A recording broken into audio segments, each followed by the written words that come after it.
something we all need.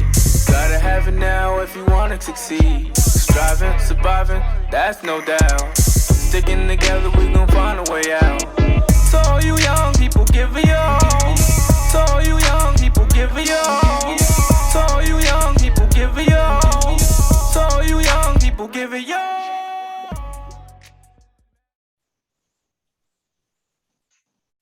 Good afternoon, the BAC community. Thank you, as always, for staying involved, and thank you for staying engaged. This afternoon's guest is actually Mr. Joshua McCloud. My man Josh is what I'm going to be calling him for the rest of this interview. First things first, even before I get too far into it, thank you for this delivery today that came right on time, right before we started, the tipping point. I appreciate you sending that to me, and this is definitely going to be next book up in my rotation.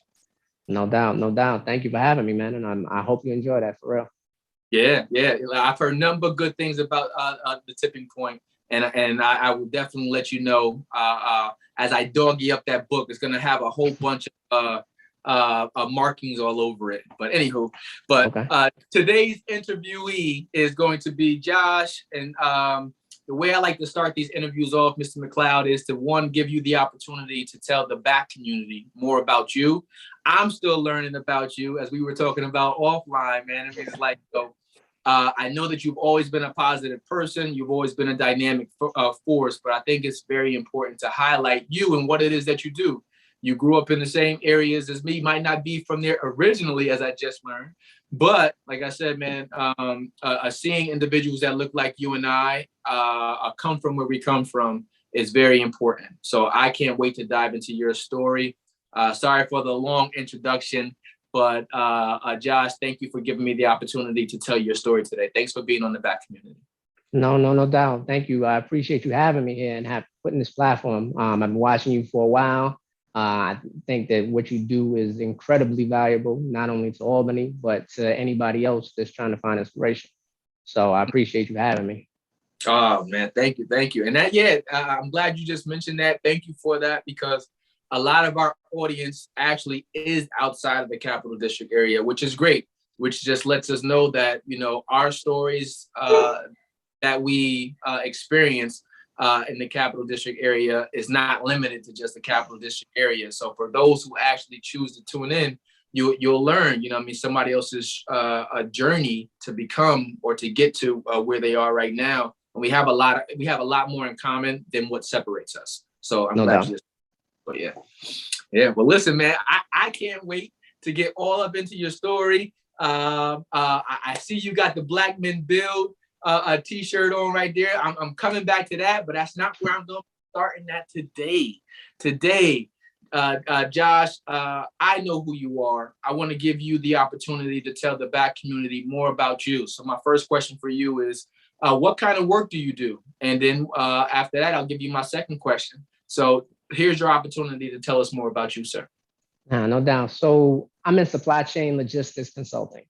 Back in 2021, at the height of COVID, a lot of people started losing their jobs or whatever. And I decided after 6 or 7 years working in buying, purchasing, and supply chain that I developed enough experience to kind of branch out and do my own thing. And not only that, but there's more of a benefit for smaller businesses. I enjoy bringing more of that value back to a smaller business than a larger corporation. So right now I'm working with a small wine distributor out of South Florida. And generally what I do is I come in and I evaluate their entire business from conception, deciding what products they want to sell, to getting those products into their distribution center and then out into their supply chain, and then being able to reevaluate that and find out the best way to optimize their businesses to bring in more revenue, bring in higher quality, and basically generally make better decisions. So as a profession, that's currently what I'm doing. The company is called Shoreside Purchasing Company. Okay. All right. I got tons of questions for that one. Let's go. Because whenever you hear a supply chain, for me, it automatically sets off somewhat of a little trigger. because through the global pandemic, it seems like all of the supply chains have been affected. Whether you're in glass industry, paper industry, construction, lumber, almost all of these different areas have been affected. How has the pandemic affected you in the food and beverage industry, and how has it affected you? Because you already provide services within the supply chain. So one of the biggest challenges for us, generally most hospitality and food and beverage institutes and businesses have very small windows, for their inventory. They generally don't keep a lot of stuff on hand. So a lot of businesses had to take on more additional inventory to make sure that they could supply their customers. A lot of businesses actually went under because they don't have the goods to be able to get to their customers. So those businesses that did survive had to get more creative in the ways that they forecast and be more efficient in the ways that they use their resources. And particularly in the wine industry, you bring in wine from France and Italy, what would have normally taken 60 to 70 days to get to you is now taking 85 to 90 days. And that can be a disaster for a business, especially down here in South Florida, where our main industry is tourism.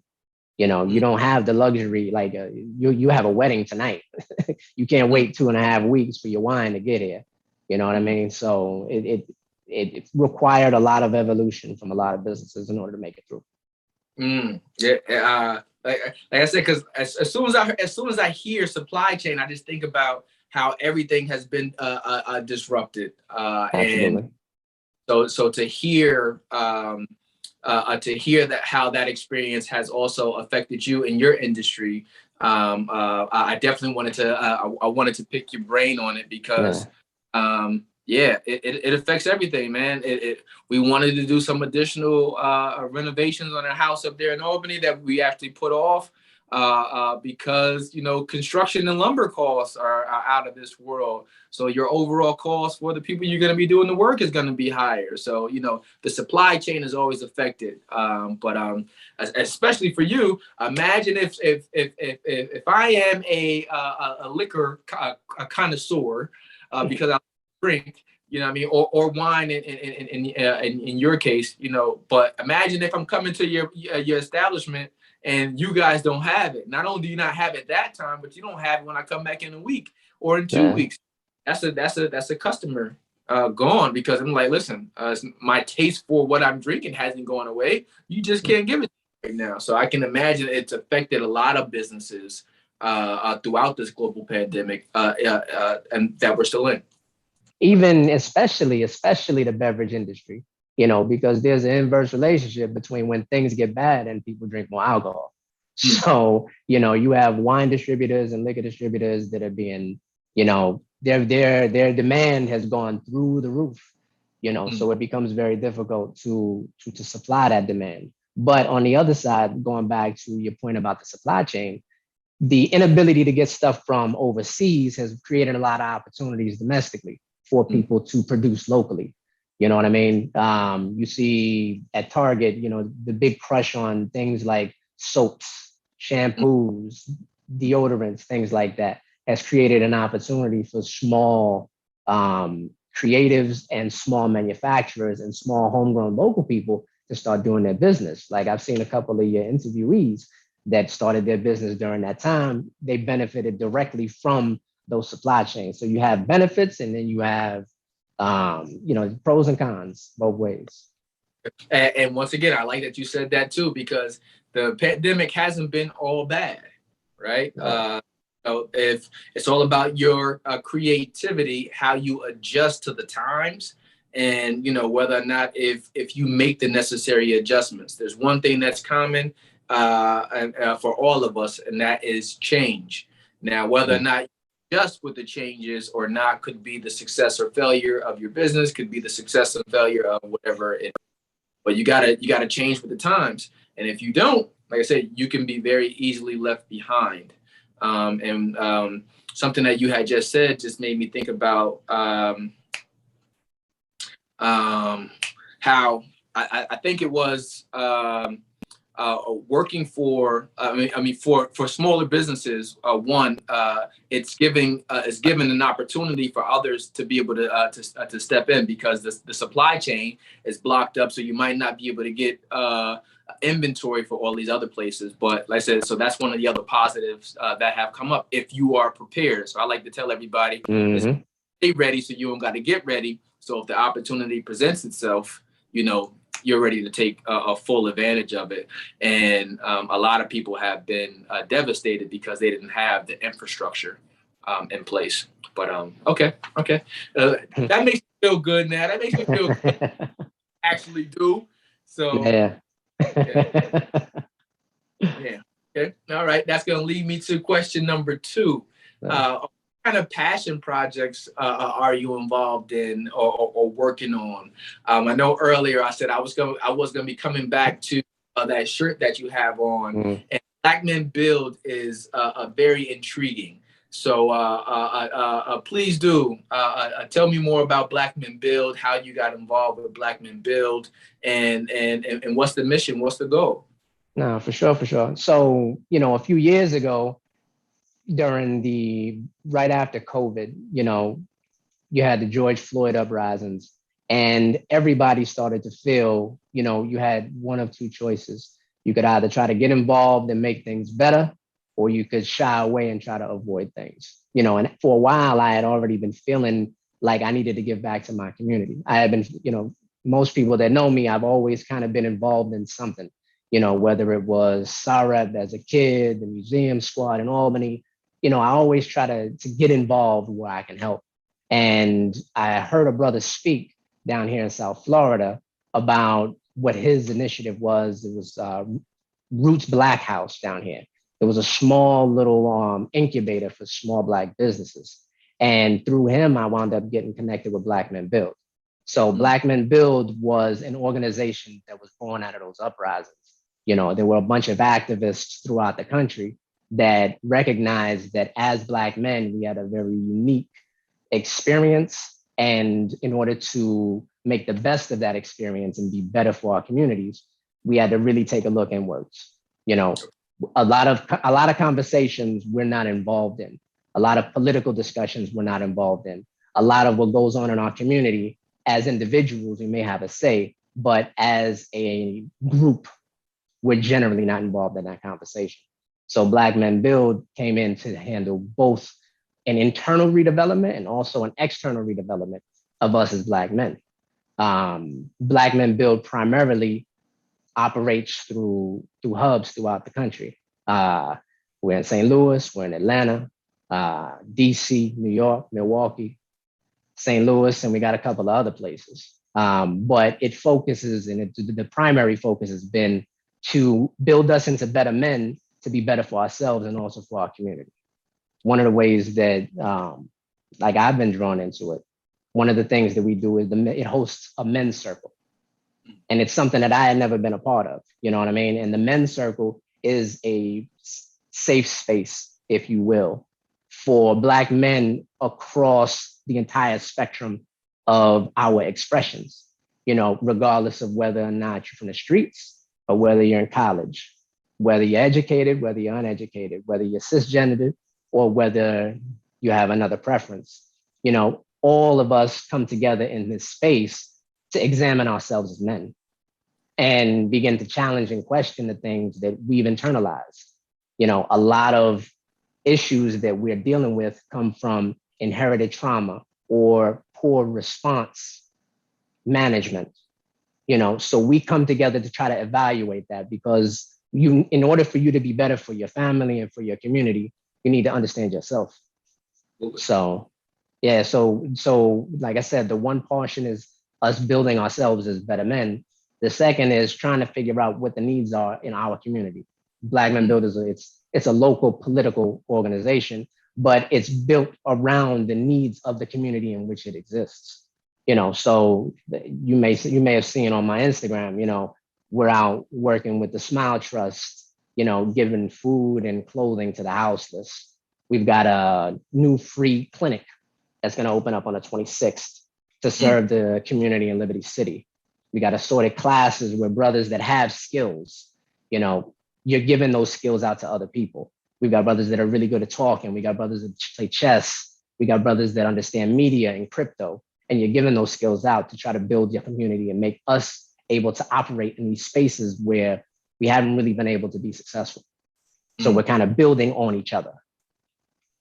I love it. I love it. And as soon as you sent me the information for it, you know, I did get a chance to check it out. I think I now follow Black Men Build as well as Black Men Miami. And then there's also the quarterly news letter or quarterly magazine as well, Wartime. You know, so I was thoroughly impressed with it, because as Black men, it is important to one, be able to associate yourself with other individuals that look just like you, that you can learn from. I always say that we learn from the successes and failures of individuals who look just like us. So it's important to see people that look like us in other spaces that that we can actually emulate, learn from, build with, grow with, cry with. And as men, traditionally, those spaces haven't been provided for us. And then, you know, sometimes even us as men, we don't realize that we need that outlet, because we've been programmed to, don't have feelings, don't have emotions. So, you know what I mean? You mentioned the word trauma. As soon as you said trauma, I thought about Richard Smith, you know what I mean? So it's just like, you know, we have all of these experiences that are on our backs. And then as the men, as the leader of the house, you know, we're expected to be happy, healthy, and whole. But if not dealt with properly, through healing, through therapy, through time, through space, through God, whatever it is that measure for you, you know what I mean? It prohibits us from being the best version of ourselves that ultimately I think most of us want to get to. And it's just how we get there that makes a difference for a lot of us. Yeah, and with particularly with the men's circle, what it does is it allows us to, it takes us out of environments where, you know, we're used to performing a certain way around people. You know what I mean? Too often we are fulfilling a role as opposed to fulfilling ourselves. You know, nobody asks us how we're feeling. That wasn't a discussion that you would have when we were kids. When we would go to the Boys and Girls Club, nobody cares how you feel. You know what I mean? Nobody wants to talk to you about what's going through your head. And for the 80s, for those of us that grew up in the 80s and the 90s, that was really a missing link, you know, because there was a lot of stuff that happened that we had nobody to talk to about. So what this kind of allows us to do, it, you can talk to other people that went through it. You know what I mean? Like you can find out, you know, whatever your response is to what you went through, you can find out that other people went through it. And you can find out whether or not the way that you're coping is healthy, whether or not you can learn from other people. So it's a very positive environment that I had never experienced. You know what I mean? The closest thing that I got to that was talking to a mentor or something. Some individual saying, "How are you doing?" But but us as peers. Okay. You know what I mean?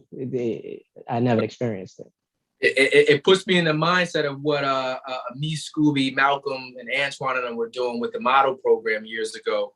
So when you talk about the men's circle, like we used to meet with our students in model, the mentoring program, on Mondays and Wednesdays, on top of whatever other events that we were doing. But Mondays were dedicated to a particular topic that engaged us in dialogue.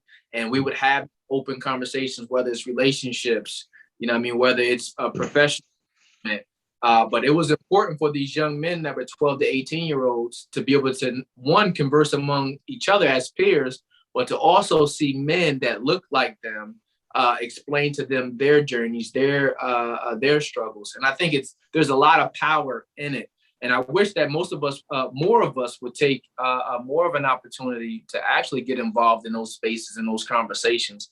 Because once you start talking, you realize you have a lot more to talk and a lot more to say to get out, but you be thinking that there's no place for it. And there's a lot of places for it, especially right now, even with COVID. Sometimes you don't even physically got to go anywhere anymore, man. You sit there, I'm gonna get off work or I'm gonna get out of school. I'm gonna log right on into to this Zoom or to this Teams meeting, and boom, I'm connected with all of these different people. So it's a blessing that Black Men Build are actually creating those spaces. You also talked about some of the things that you guys are bringing to not only your community, but every spot that you guys have a hub in. You know what I mean? It's grassroots. So it's from the bottom up. And it takes individuals who care, who are a part of it, to be a part of the solution, right? There might be 10,000 problems, obviously, that we got to fix, and we can't fix them all. But as we start to look at the micro level problems, we do one time and keep moving on to the next one. And each person that's a part of the process is helping the overall picture. So synergy, the sum of the whole, is greater than any of the individual parts. And Absolutely. Like each one of us have to do our part. But yeah, that's what. Yeah, you there. Yeah. Well, let me see, ma'am.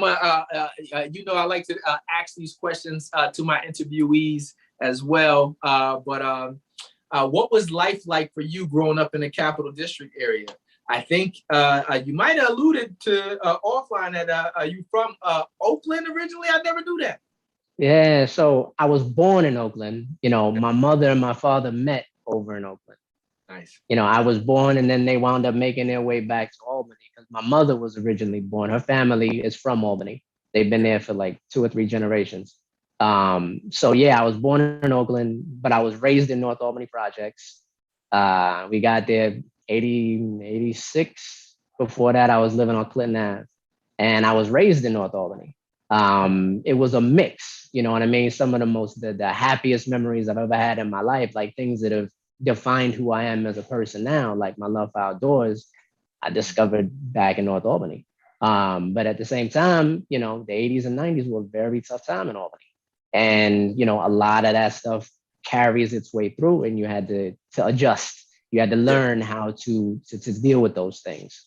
But, you know, riding my bike around Brady Ave to McGuire or up Livingston Ave, you know, there's nothing quite like the feelings that we had. I mean, or even the Boys and Girls Club, you know, even in the midst of everything that was going on, there wasn't anything else like sitting on the stoop, eating the white paper bag lunch with everybody else in your neighborhood, man. It's a blessing. Nice. Listen, man. Yeah. It almost felt like you made me want to cry, because it was so nostalgic. All of the things you were just going through. You know, Brady Ave. You know what I mean? I think Zoe Verbo talked about that before. You know what I mean? Hanging out there. Every part of the city had something productive for us to do. Absolutely. Going to go sit down somewhere at a park and do the music mobile, whether you were going to the Boys and Girls Club, if you wanted to do tennis, you were doing 15 Love. There were so many pockets, no matter where you went to, if you wanted to be uptown, downtown, out north, for us to get involved in. And I'm happy to hear you say that, because, you know what I mean, we don't see it as much anymore. And I spoke to the mayor about that too, when we were talking about programming in the Capital District area, or in Albany, that we were focusing on for her. But it was just, you know, we talk about a time period where there used to be so many programs, a vast amount of programs that were available. And it was just like, you know, where did all those programs go? So, but it's hearing you speak made me think about it all over again, and made me yeah, that's right. Yeah. Nah, yeah, all of those programs, you know, 4-H, you know, the basketball program, which I wasn't a part of because I was too skinny and I had asthma. So I never became a baller, but, you know, all of that stuff was available. But again, like it's interesting because the disappearance of those programs allows us to move. It means that we got to step up. You know what I mean? The federal government provided those programs for a limited amount of time. We got used to it, and unfortunately, we never had the means to be able to keep it. But I see it as it was a double-edged sword. It hurt to have that stuff disappear, but at the same time, we know we need to provide. we have to be able to make it happen because it's not going to make itself happen. Which is why I get really excited and I get really inspired seeing brothers like you and Twigs and Jamel, everybody out here making it happen. You know what I mean? That stuff was gone. Like it was given to us, but it wasn't ours. But that's what y'all, yeah. Yeah. It's important. I think Flay, Patrick Robinson, I interviewed him in season 1. And one of the things he was just talking about, hearing his story was just like, because one, he's older than me. So hearing his story, he had so many more connections. And it was just like, yo, nah, he said, Real, down at the softball field, every team was put together by owners of the different restaurants and bars that we had in Albany. And it was just like, it was that type of atmosphere. So, but yeah, when we don't have those spaces or people anymore, it does create an opportunity for more of us to step up. But, hard for some people who have never experienced it, right? Because, that's why I always talk about this nostalgic feeling, because some people have never experienced it. So they don't, Albany or the Capital District, it used to look different. It was just like, there was always something to do. So I remember that. I would go from uptown to downtown. It'll be on Elizabeth Street, a basketball tournament going on down there. I'll leave there, go uptown, and go to the new courts. And I wasn't much of playing basketball either. I was going to all of these events to go hang out with the ladies that was there for the most part. But, I would go from uptown to downtown, but there were all types of events. You go to Green Street Park, you know what I mean? And there was always something. So it was always live. So, yeah. Yeah, man. Let me see. And I know you said what your passion project is and what you're doing with Black Men Build. I know you also told us about your career, but how did you get involved in the food and beverage industry? So it kind of was on a Hummer. Like I had worked in office services for a law firm for a while. And while I was working for them, I started to develop, I got bored. So I started trying to find things that I could do while I was there. And I developed a knack for forecasting and purchasing. And one day I was like, okay, how do I take this particular skill and make something out of it? Because I'm just sitting here stuck doing nothing. So, I started looking for purchasing or buyer or something along those lines. And I wound up working for the Hilton Hotel down here as a purchasing manager. And from there, I wound up getting an understanding of working with vendors, working with products and understanding that quality type of stuff. And I liked it. I mean, I'm a small dude, but I like to eat. So I was like, okay, I can just kind of transfer this over, do what I like and make some money while I do it. And eventually that wound up becoming a little bit more specialist as a food and beverage buyer.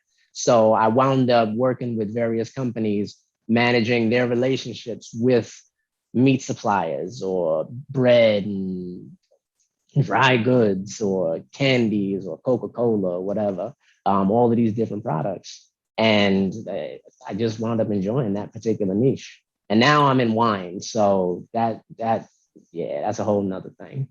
Okay. Yeah, man, I'm about to say, you have to start recommending some wine for me to go ahead and test out. I don't typically wine too much. Wine puts me to sleep. I don't know why. Definitely. But I know my wife enjoys wine, and but she really wants to go to one of the wine vineyards, which is one of the other reasons why I was saying off air. We're probably going to be in California again pretty soon. But I was going to recommend you take a trip over to Sonoma. Like there's not even if you just drive up through wine country and just hit it's like a few hours, hit one winery, you will not regret it. And what's kind of really interesting is, a lot of folks that typically were drinking hard liquor, brown or white or what have you, they're branching over into wine because it's a completely different type of experience. People are getting away. As we get older, we're leaving the club. You're not drinking wine in a club, you're drinking liquor. So people are starting to enjoy and find and appreciate their time a little bit more. And for me, that's why I like wine, because that's what it means. Wine is a way to enjoy your time and like create memories. I like that without getting wasted. Exactly. Those days are long gone. I had a friend who just, I got a group chat down here with some of my frat brothers, but one of them had just mentioned, like, thank you guys, you know what I mean, for putting me on to bourbon, right? And just like he said, I've finally learned how to taste, right? Yes. For the sake of drinking and getting drunk and being explosive, it's just like, no, I learned how to taste, to enjoy it, and you know what I mean, and enjoy my environment that I'm in without allowing it to go negative. But yeah, learning how to taste is important. That was actually one of the other reasons why I wound up getting the food. When I first came down here to Miami, I was kind of all over the place. I was still a little bit scrambled, so it was tough for me to find time to focus. So after a couple of years, like it was anxiety or whatever, and one of my therapies, if you will, was teaching myself how to make spaghetti sauce, like from scratch. So because it takes time, you know, you got to push everything else out. And when I was learning how to do this, blanching your tomatoes, to removing the seeds and all of that, an hour or two passes, and wine became a part of that, you know. And so that's that. That was when I wound up adopting Foodie 518. Yeah. Foodie 5. I said I knew my man had a love for food, but I didn't understand origin and its roots. But yeah, that's amazing. That's amazing. So, but yeah, I didn't understand the food the 518 origin, but I'm glad that I understand it now, and I'm glad a better reference point as to where you fit in, because ultimately it sounds like to me you're the plug. So, you know what I mean, in the food and beverage industry, like you said, you know, part of it is being able to get your inventory in and out, and to be able to make sure that, you know, your business stays afloat, right? And connections and relationship building with other people is a huge part of that, as well as the supply chain. But being able to have connections, being able to have those relationships, being able to foster those relationships is really what helps a lot of businesses to succeed. And sometimes people don't understand how important it is to have relationships, to build, to grow with other people, to make connections, so that way, if there is a drought, you got a plug to go to. Yeah. Now, you know, I mean, Josh is the plug to go to. But yeah. Nah, no doubt. Yeah, man. It's managing those relationships is usually 80 to 85% of my business. You know, it determines whether or not your business grows or it doesn't grow. And it's a skill that has to be learned. Some people are natural connectors. Some people aren't so great at it, but it definitely can make or break you. Okay. And hearing you just say that, and going back to that earlier reference of the book, The Tipping Point, it's making me wonder, did I tell you about the book Contagious at all? You mentioned it briefly, but you didn't tell me what it was about. Okay. All right. So, one, I got put onto Contagious by rest in peace, Nip Hussle the Great. For sure. Huge fan of Nip. So Mr. Blue Laces. Yeah, man. And hearing about how he came up with the whole idea for selling his mixtape at the price that he ended up doing for the Crenshaw project, it came from this book Contagious. And when I went back and I read the book, and it's a whole book on marketing, and it's how to make things go viral. It's how to set trends, and there's different things to look for. And it was just like, sometimes I don't think that we understand how big marketing is. I don't think that we understand that, you know, this is $1 billion industry. You know what I mean? They're targeting us in ways that we think that we're smart consumers, but we're being targeted. Like, reading Contagious helped me to realize, it was like, Tyrell, don't fall for the sale all of the time, right? It was just like, you know, sometimes we see something that says, ooh, 50% off or 40% off or 80% off. It's a full blowout, right? And most of us as consumers, we would often think that this is the great time for me to go ahead and buy. I have to get it now. It's on sale. I don't know when it's ever going to be on sale again. But what I learned through reading Contagious is that a lot of that is just promotional. And the discounted prices are already, they're discounted prices to hiked up prices already. So so it still puts the business they have a vantage point over the consumer, because we're not looking for the original cost of the product. We just get enticed because it says it's 40% off, it's 50% off, it's 80% off. But it's typically 40% off, 50% off of something that was already marked up 80%. So they're not losing out on anything. So no, you were mentioning about the ability, marketing encompasses so much more than just like advertising. Like marketing encompasses all of your communication, and what you're talking about in terms of, being able to get that message to a person and make them do a thing, is one aspect of it. But the other aspect of it is also understanding all of the stuff behind it that you're going to have to move. Your supplier may be offering it to you for 50% off because he's got a whole warehouse full of this stuff. And, they count on you being just an individual making that decision. Whereas the target that you go to, they negotiate for 400 or 500 different stores. So they get that leverage. And as those goods make it through the supply chain, they add on and they add on and they add on. And by the time they get to you, just like you said, even if you're getting a sale, they're still getting a profit no matter what. So, understanding how to leverage, yourself as an individual and also your community can be a key bargaining point when it comes to improving your wealth, your economics, a lot of that. And that was one of the reasons why I sent the tipping point to you, because there is value in understanding how to leverage your entire group. How do you bring everybody together? And it might not always be so simple as crafting the right message. You might need to find the right messenger, and it might not always be the person that everybody's looking for.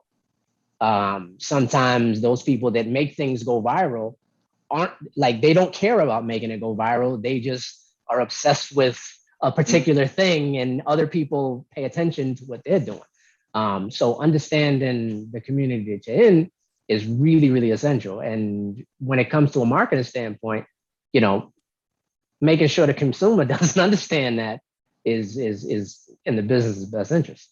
Yeah, that's crazy. It's good. You said making sure the consumer doesn't understand. No, absolutely not.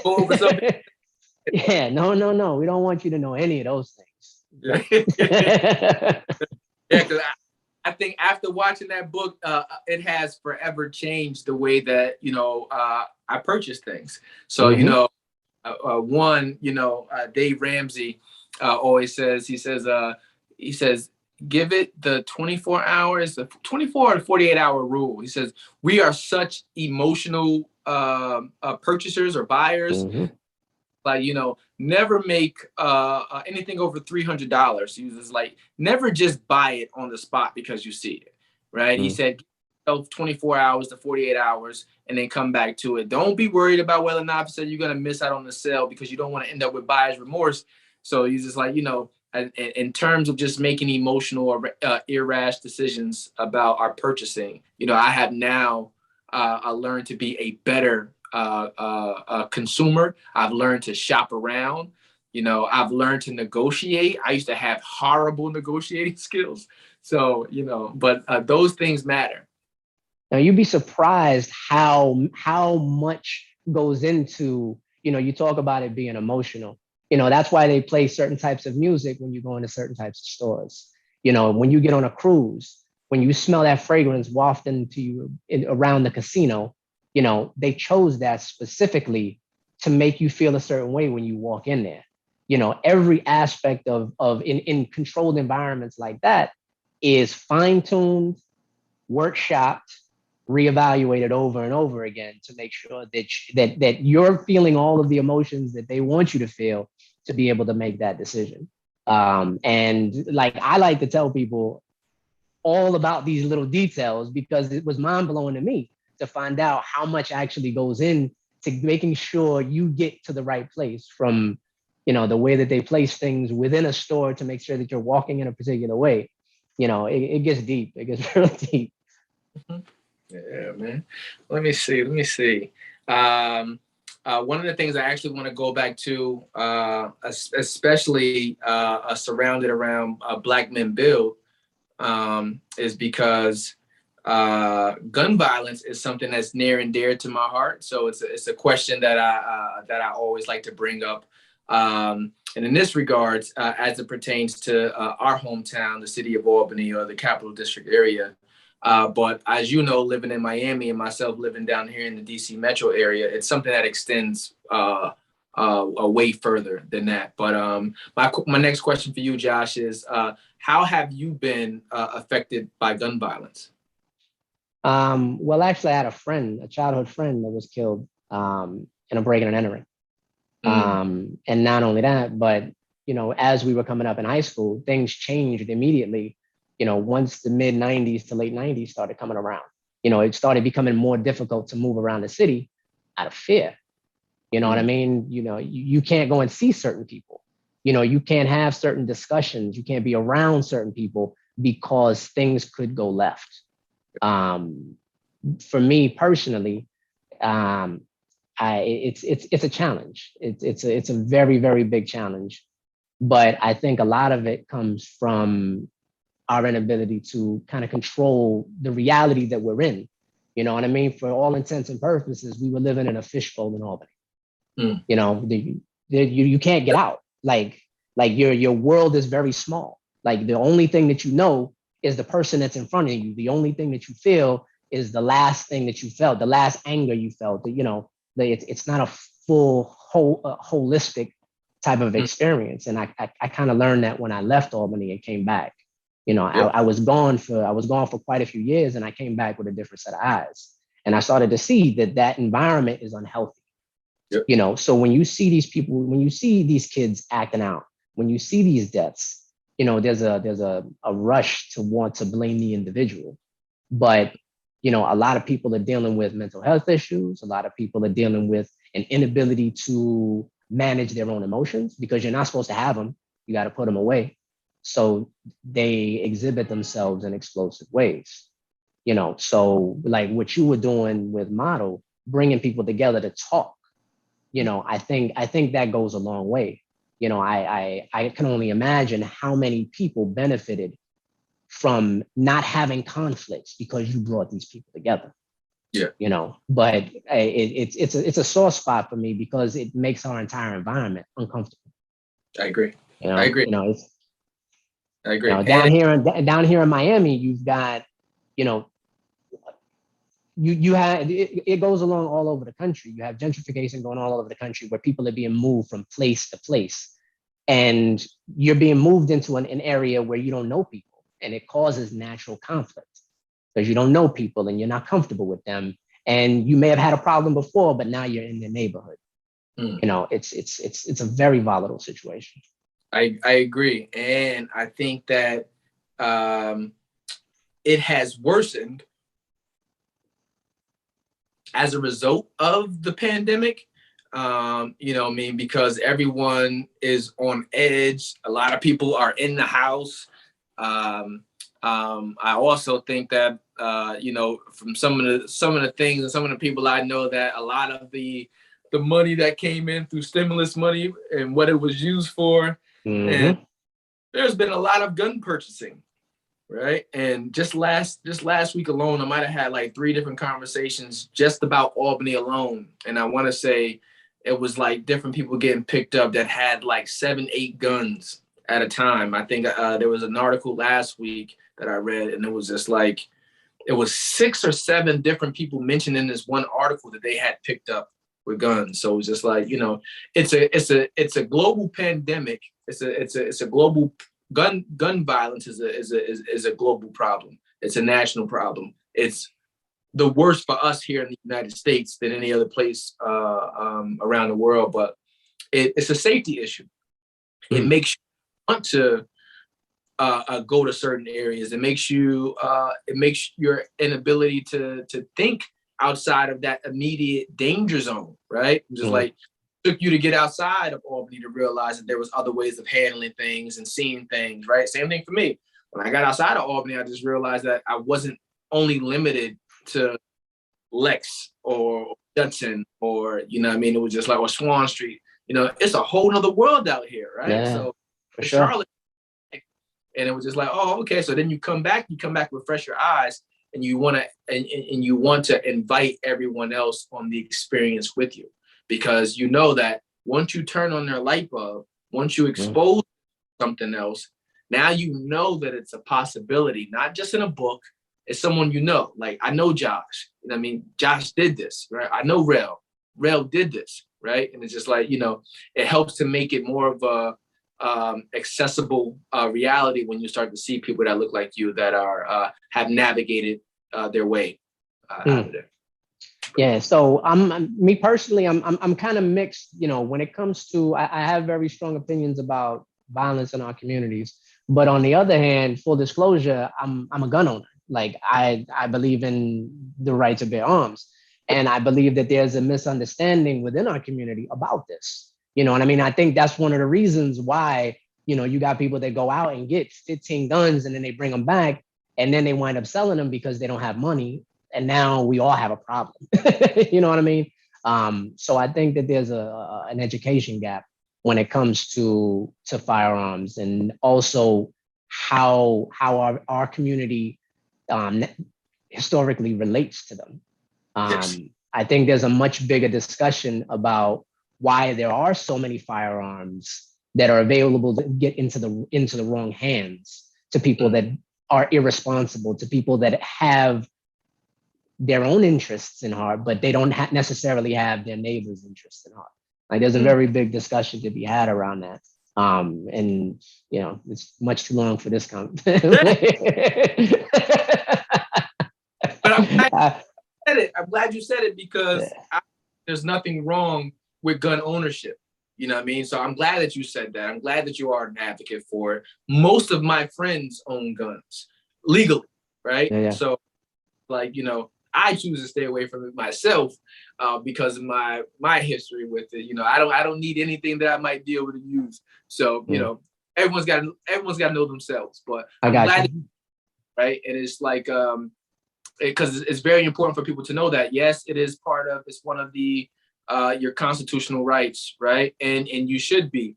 And I think some of it spills out into all of these things. Like you said, it's too big of a conversation to dive into here. But I'm glad that you just said it. It was like, it's not just guns itself that are the problem. Sometimes it's how people get access to it. Sometimes it's the evaluations of people, whether or not they should be eligible to get the guns.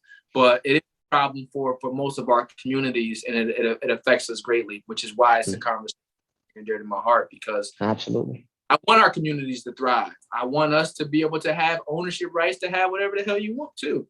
But I want to be able to be safe. If I ain't doing nothing to bring danger my way, you know what I mean? Don't be bringing it over here either. So, you know. Nah, for sure. I mean, I remember how wild it used to become to go to the new courts. Yeah. You know, I wasn't a baller, but you know, it became a point where you go there, things could go really, really left. Yeah. You know, and I think that's more of a function of the health of our community. You know, we got a lot of work to do with our people.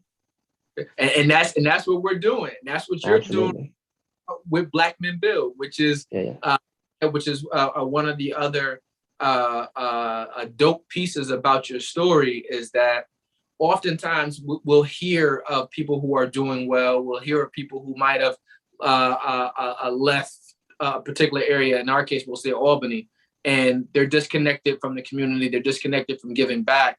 And it's apparent that isn't on your mind, right? To be disconnected, right? You're one of the most engaged people I definitely see on this platform as well, right? So it's something that's important to you. It's something that you're doing in your community there in Miami as well, and also being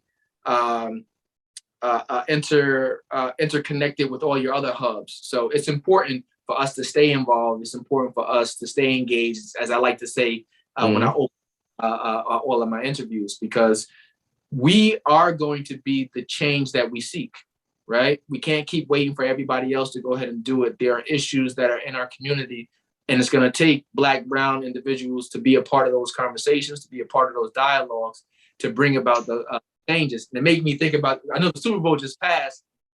Yeah. It's making me how bad everyone always wants to criticize Jay-Z. Yeah, I'm going to shout out Kashif and my man Paul Kane on this, because the three of us argue about this all of the time. Yeah. But, Jay-Z is now strategically at a table that we typically haven't been a part of, haven't been able to do it. But everyone ends up focusing in on, what I mean? The best he ever did was the Super Bowl, but you got to be in a strategically positioned to help bring about a change, and not just from an emotional shock value. It's like, oh, you didn't do nothing yet, or you didn't do nothing that I know of, right? But it takes people that we can relate to help to bring our stories to larger audiences where we can actually make a difference. And I think he is, but I don't know, bro. I mean, like for me, like I respect his skill. I respect what he does, but the long-term effects of the value of his representation has yet to be seen. Okay. Realistically, yes, you're at the table, but when you're at that table negotiating, are you negotiating for me? Are you negotiating for mine? Or do you just make it so that I have something to talk about when I go to work?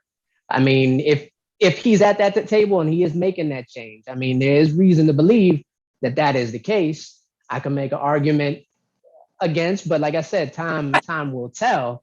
Time will tell. But regardless of how I feel, you also do have to respect him getting to where he did. You don't get there. You have to respect that. But again, it's one of those things that time will tell whether or not you're sitting at that table negotiating your own benefit, or you're benefiting the rest of our community. And if you're, it was one of the things that kind of got to me. Like, I started feeling disconnected from my community. If you're not doing it for your community, then there's no reason for me to celebrate you. If I'm not doing it for my community, it doesn't matter whether or not I'm making more money, and you can put me on your census and say, yeah, there's a Black person is making more money than whatever, it has no value to my community. All it has is value on the paper. So I'll put a pin in Jay-Z for the time being. Don't worry about it. I already have faith in my boy Hov, as he's right up here behind. No doubt. The proof is in the pudding is where you're going with that one. So, sure. A person at his level has no major benefit other than to continue to get a more material wealth or to grow his already billionaire legendary status. But when you look at a person for what it is that who they are, Jay always says, everybody around me, I made millionaires. Now, what a person actually chose to do as a result of the opportunities that came about them, that's not all on me. And that's not to say my man is perfect, because I'm a fan, so I hear all of the gripes about him too. I'm not gonna bring Baines into this conversation. I'm gonna leave that to the side. Yeah, thank you. Man, my next question for you is this. Success looks different for all of us. Like, I mean, we all have our own definition of success, but I'm interested in knowing for you, Josh, how would you define success? What does success look like for you? So for me, like, I don't really think about it in terms of success, but if I were to think about it, my only goal when it comes to life is to be able to eat what I want when I want. And in order to do that, a lot of things have to happen. There's a financial element that has to happen. I have to have the free time to be able to do it. And all of that stuff takes work. So it might be a small thing to be able to eat whatever I want, whenever I want. But all of the work that goes into being able to make that a possible reality is high. It depends. So for me, as I'm going through, as I'm doing the work, as I'm building myself and building others, if I can free up some time for me to be able to eat what I want, for me, that's success. Finding a balance. I think one of your panelists spoke about, temporarily making an imbalance in your life, to achieve specific goals. For me, I like to maintain that balance. Sometimes it gets thrown off. Sometimes it gets thrown off temporarily, but having that balance means me being able to sit down and make that spaghetti sauce that I like. For me, that's success. Okay. Listen, I love your answer. And, me and all of my close friends, as well as my wife, we have these debates all of the time, right? Because for some people, they may not, they may say, I have aspirational goals, but some people may say I don't have enough, right? And it'd be the small things that matter to me. So like when you just said, having the monetary means to be able to eat what you want, when you want it, if you wanted to, is really, really big for me. Coming from a place where I didn't have money all of the time, right? Or, we didn't know what we were going to eat, or if I might be overdosing on popcorn because that's the only available thing to go ahead and eat it. So understanding that there's levels to it, right? And each time, as Nipsey Hussle said, he had all of these goals for himself, and he didn't expect to reach at a particular point, but he reached them. So he had to sit back down and rewrite all of his goals moving forward, right? So one of mine is just like yours, being able to eat exactly what I want, to not have to stress about money, right? And topic that a lot of the interviewees and I talk about is just understanding the difference of financial literacy, right? And it's just like what it looked like for our parents and our parents' parents is different than what it looks like for us now. We're talking about financial literacy. We're talking about therapy. We're talking about traumas, right? And all of these things have typically been taboo in our community, which is so important to have a safe space, that what you guys are building through Black Men Build as well, to have those safe spaces, to have those conversations, and to realize that the more we have the conversations, the more impact we really do have on other people. Absolutely. Yeah. Okay.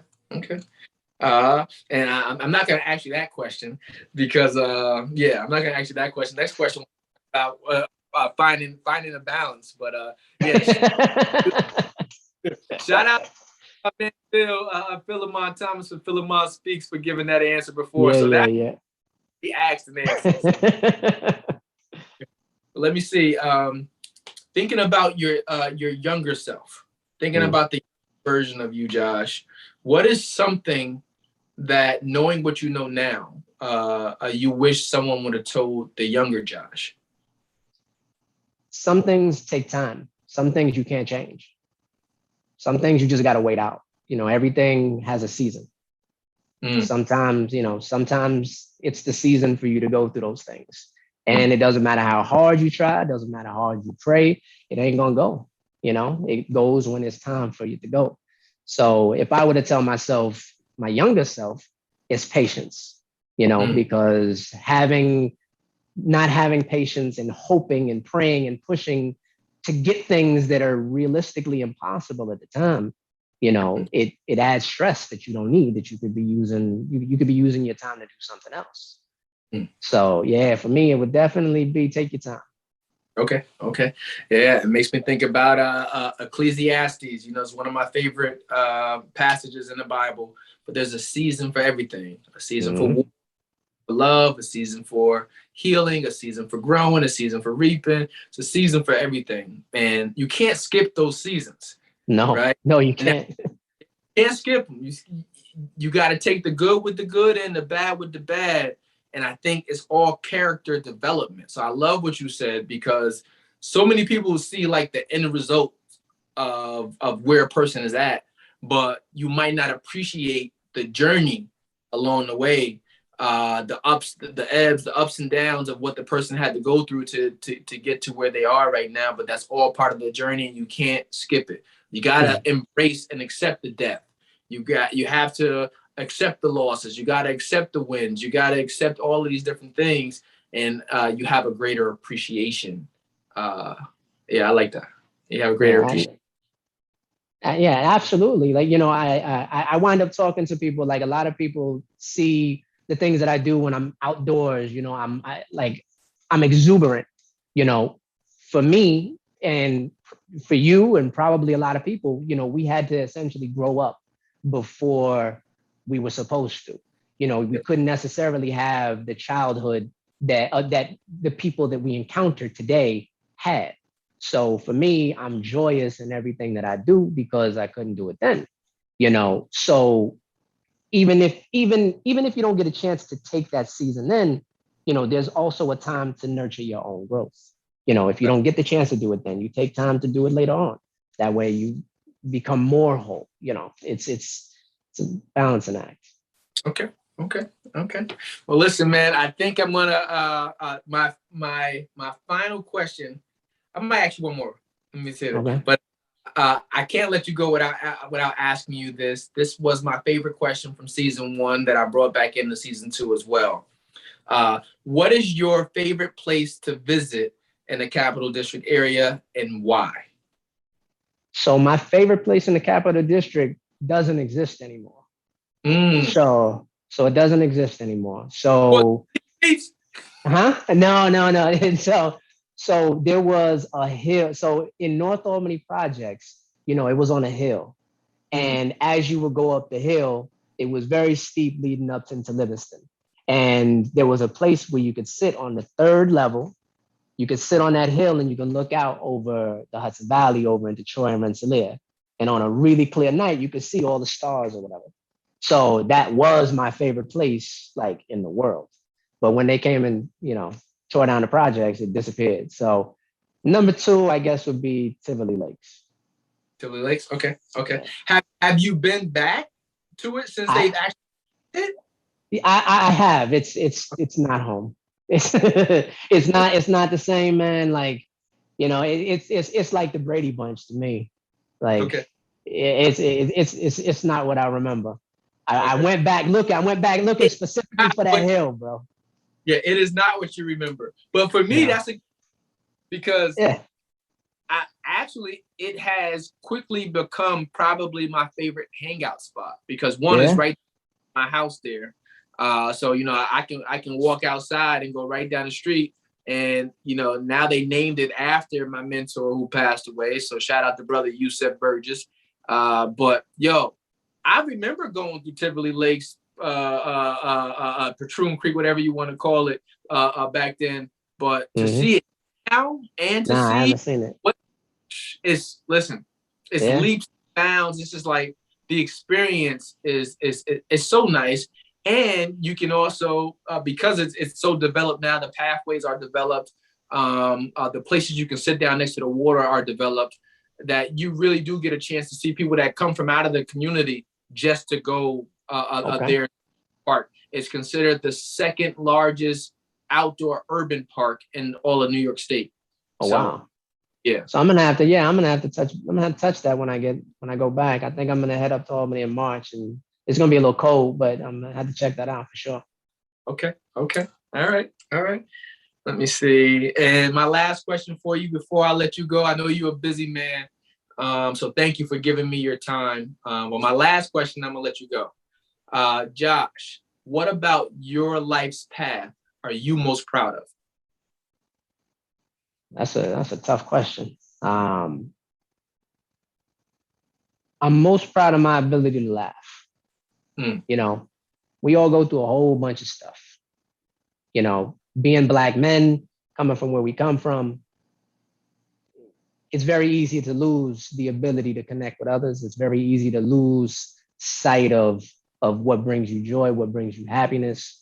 For me, being able to continue that what makes me happy. Like that is what brings me most joy in my path, because it tells me I ain't going in the wrong direction. You know what I mean? Like that's my North Star. You know, the same thing about being able to eat what I want, like being happy, being able to find joy in my life is, you know, that's what keeps me in the right direction. Okay. I appreciate that, man. I appreciate that. Next time I'm down your way in Miami, you have to put me on Everything Wine in Miami, because I'm definitely going to be checking you out.